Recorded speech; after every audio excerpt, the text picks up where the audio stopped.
Olá, sejam todos bem-vindos a mais um bate-papo aqui da Ciutec. Eu sou Aloysio Fonteles, sou engenheiro civil, sou mestre em estrutura pela UNB. Nós trabalhamos na parte de consultoria e execução de recuperações estruturais. E estou aqui com o professor Ezequiel. Professor Ezequiel, professor da UFC. Passo a ele as palavras para ele se apresentar. Olá a todos, sou o professor Ezequiel, coordenador do Laboratório de Reabilitação e Durabilidade das Construções da Universidade Federal do Ceará, e hoje vamos ter um bate-papo bem interativo e bem informativo sobre problemas de recuperação. A questão assim, que eu chamei o professor Ezequiel para nós conversarmos foi sobre a questão da responsabilidade civil, né, da construção civil, como está o cenário da construção civil no mundo e principalmente no nosso estado do Ceará. Bem, acho que essa é uma excelente pergunta, né? Uma excelente colocação, porque acho que há uns 15, 20 anos, né, falar do cenário de reabilitação em termos de engenharia civil, né, era algo ainda bem incipiente, nós não tínhamos disciplinas, né, que acompanhassem esse assunto. Nos últimos 20 anos nós tivemos um grande aquecimento do setor, né, seja pelos desastres que aconteceram, né, e aí nós não podemos prevê-los, né? E também situações lastimáveis, mas que chamou a atenção da sociedade, né, para uma área e uma percepção de que as edificações elas precisam, né, de reforço e elas precisam serem reabilitadas e precisa de manutenção constante e precisa principalmente de profissionais e empresas qualificadas, né, para esse tipo de atividade, né? Boa adendo, assim, a questão no estado do Ceará teve um aumento, né, na realidade, de demanda na área da recuperação estrutural depois do desabamento do Andréa, infelizmente. Então, foi uma catástrofe que aconteceu.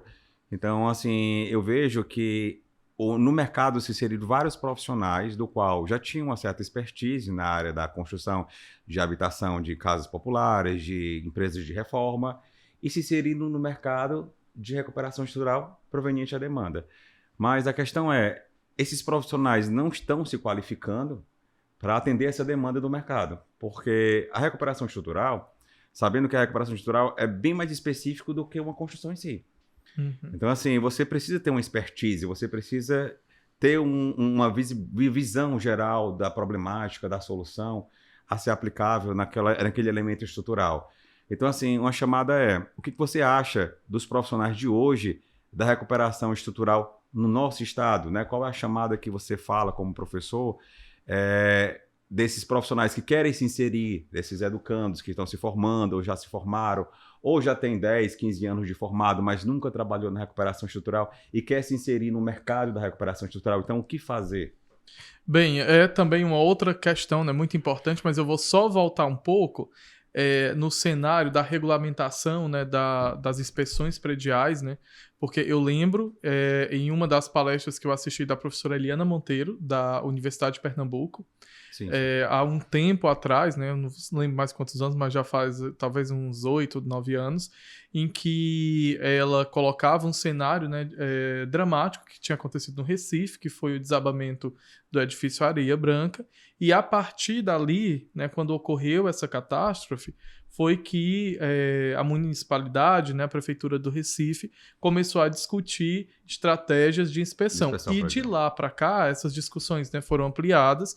Felizmente, Fortaleza tem uma legislação, né, que já faz algum tempo, mas, de fato, essa legislação ela só ganha, né, um dinamismo e uma importância quando acontecem esses efeitos, né, esses fenômenos de desabamento, né, nós tivemos perdas de vidas humanas, né, que é extremamente lamentável, e a engenharia não se propõe a isso, né, se propõe a preservar essas vidas, né, e daí, né, quando esses assuntos, né, eles viram assuntos altamente virais, né, nas redes sociais, nas discussões.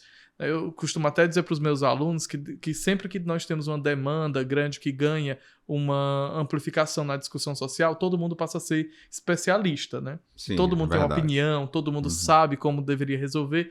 E, na verdade, nós precisamos voltar um pouco e... né, trabalhar na prevenção, sabendo que os cursos hoje de engenharia civil, eles não têm uma carga horária, né, densa, focada na reabilitação. O que nós aprendemos e o que nós ensinamos hoje para os engenheiros civis são projetos novos, alguns cursos, né, no Brasil inteiro, né, isso não é só em Fortaleza, não é só no Ceará, mas no Brasil inteiro nós temos cursos que passam, né, algumas disciplinas dentro da área da reabilitação, mas não é ainda uma temática forte e, obviamente, esse profissional, né, como você colocou, que quer atuar, ele precisa fazer formações específicas porque as estruturas, né, uma vez construídas, especialmente as mais antigas, né, e aí eu vou colocar as estruturas ali do anterior à década de 70, que tem qualidade de concreto bastante diferente, armadura... Os insumos eram outros, né, na eram realidade. outros.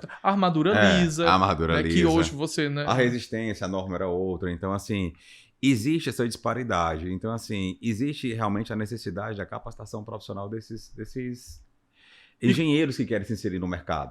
A gente vê uma dificuldade de conhecimento e também uma falta até de responsabilidade civil, porque, assim, a gente se depara hoje, infelizmente, com profissionais recém-formados, profissionais que não têm uma qualificação profissional para inserir naquele sistema e estão ali trabalhando na área da recuperação estrutural, né, do qual estão fazendo coisas de formas paliativas, materiais inadequados, procedimentos totalmente inadequados. Às vezes nem tem a compreensão, né, do funcionamento da estrutura. Justamente, porque o que acontece? Hoje existem inúmeros materiais no mercado. Hoje existe uma gama, não só materiais cimentícios, mas epoxídicos, na área da recuperação estrutural. Então, materiais para reforço, fibra de carbono, fibra de vidro, enfim, existe uma gama de materiais. Agora, quando usar? Quando, né? E quanto eu vou utilizar do material? Então, essa é a pergunta, né? Será que esses profissionais estão aptos a saber qual o material a ser utilizado naquele elemento, naquela recuperação e qual a quantidade disso? Então, esse é um adendo que eu deixo, né? Que eu falo, que a gente estava discutindo com o professor Ezequiel, essa sensibilidade do mercado da recuperação estrutural e voltando à responsabilidade, porque nós temos como professor, como consultor, orientar a utilização certa do material. E outra coisa, voltando, né, lá para frente, lá atrás, para você diagnosticar uma peça, é interessante você entender os procedimentos. Você ter essa parte não só teórica, mas também prática. Saber identificar que tipo de ensaios aquela peça necessita para fazer o procedimento de recuperação. Não, totalmente de acordo. E é onde eu acho que entra o papel, principalmente das empresas, né? Porque eu penso que talvez, né, poucos engenheiros, né, saibam que as empresas especializadas, né, em produtos da área de reabilitação, elas estão abertas a ministrarem treinamentos para as equipes. E isso é extremamente importante porque a qualidade do teu produto, no cenário da reabilitação, ela vai depender muito da qualidade da mão de obra. Né? Claro, com certeza. Então, não adianta ter um produto bom se é aplicado inadequadamente. Exatamente, né? Coloca mais água ou não sabe aplicar o produto. Então é interessante que essa interação, esse elo entre a recuperação, a empresa que trabalha com a recuperação estrutural com o fornecedor, ele tem que ter essa intimidade com a empresa, né? Essa interlocução tem que existir até para aperfeiçoar a sua capacitação técnica. E para conhecer os materiais, né? Nós conversávamos que só de grout, né? Hoje nós temos mais de 50 tipos, né? E cimentícios e epoxídicos, né? Então, assim, e há 20 anos não tinha tudo isso. Não tinha nada os disso. Os aditivos também, né? Os aditivos ali que no início, né, eram basicamente plastificante, superplastificante de primeira, segunda, aí depois veio de terceira geração, e aí vem uma gama maior desses materiais que, se você não tiver em contato, né, com as empresas, conhecendo os produtos, as maneiras de aplicação, né? E aí, assim, até, né, eu vou só inverter aqui a mesa, né? Como professor, eu fico sempre perguntando e gostando de levar essa atualização para os alunos. As empresas, elas fazem treinamentos constantemente para replicar isso, né? Sai um produto novo. Como é que vocês recebem? Sim, a ideia é quando o produto chega, né, inovador, nossos produtos são todos à base de silicativa. Então, assim, é interessante chamar lá da ponta a empresa e capacitá-lo onde utilizar esse produto e como utilizá-lo. Né? Então, assim, a gente sempre busca chamar a empresa lá no escritório, lá na empresa da Siltec, e orientar como utilizar, quanto utilizar e capacitar a mão de obra, porque isso é importante, é o que você colocou. Não adianta você ter um material e dizer, rapaz, eu vou recuperar, vou utilizar o grout. Ok, mas que grout? Né? Que grout eu vou utilizar? Eu vou utilizar o grout de 55 MPa? Eu vou utilizar o de 70? Eu vou utilizar o de 80? Eu vou utilizar um de 100? Será que eu preciso liberar essa obra em 2 horas? Porque, por exemplo, se você está fazendo uma recuperação lá de um pavimento de uma rodovia ou então de um aeroporto, eu preciso liberar o tráfego com 2 horas, 1 hora, 2 horas. Então, assim, será que esse material ele vai chegar a uma resistência que com 2 horas eu consigo liberar? Né? Então, assim, que material eu vou utilizar? Eu vou utilizar o material epoxídico. Por exemplo, muitos casos que acontece, eu vou recuperar uma base de uma máquina, que nós temos um polo industrial aqui no Ceará, aqui em Maracanaú, entre outras cidades, Horizonte, enfim. Que material eu vou utilizar? Se existe um carregamento dinâmico excessivo, né? Uma vibração, eu vou utilizar um material cimentício? Não, é interessante utilizar um material epoxídico. Por quê? Porque o modo de elasticidade dele é maior. Então, assim, são esses conhecimentos que as pessoas que buscam, né, que trabalham nessa área da recuperação, têm que chegar até a empresa e buscar a qualificação. Até para conhecer o que eles vão ofertar, né, para o cliente. E até precificar o cliente para chegar e fazer uma precificação correta, adequada. Porque o que acontece hoje no mercado? As pessoas estão precificando de forma errônea, literalmente. O cara chega, acha que eu vou utilizar um grout de 55 MPa e vai resolver o problema. O grout de entrada. Mas será que vai resolver? Sendo que a problemática com esse grout eu não resolvo. Eu vou resolver com um grout epoxídico, que é 10 vezes mais caro. Mas ele já deu um orçamento. Então, assim, primeiro entenda o problema, né, e busque uma solução para depois precificá-la. Depois eu faço um orçamento, que faz um orçamento assertivo, um orçamento mais adequado. Porque o grande erro do mercado é esse. Então, assim, infelizmente, as pessoas estão fazendo a obra de modo paliativo. Por quê? Fechou um preço do qual não consegue executar com o material que ele achava que resolveria. Sim. Né? Então aí a gente se depara com as manifestações patológicas. É por isso que são solicitados os laboratórios para fazer os ensaios, porque com 2 anos, 3 anos, 4 anos, 5 anos, aquela recuperação já está dando problema. Aproveitando, né, falando em laboratórios, pessoal, olha, a Universidade Federal do Ceará, ela tem excelentes laboratórios, né? Nós temos o laboratório que eu coordeno, que tem ensaios não destrutivos, né, vários ensaios na área de durabilidade, que é o LAREB, né, Laboratório de Reabilitação. Nós temos outros, né, inclusive o laboratório que o professor Eduardo Cabral também coordena. O nosso, né, está lá no campus de Russas, então atende muito ali o interior do estado. E o laboratório, né, o LMCC, que é o Laboratório de Materiais de Construção Civil, atende muito Fortaleza e região metropolitana. Né? E acho que esse diálogo, né, sempre tem que existir, porque, inclusive, às vezes, para tirar uma dúvida sobre o ensaio, né? Porque não é você comprar um equipamento, ir lá, né? Ver no YouTube como é que faz, né? Correto, mas né? existem outras camadas, né? Que às vezes não estão totalmente explicadas ali e é interessantíssimo que você tire todas as suas dúvidas. E o mais importante é saber que ensaio, qual ensaio eu vou utilizar.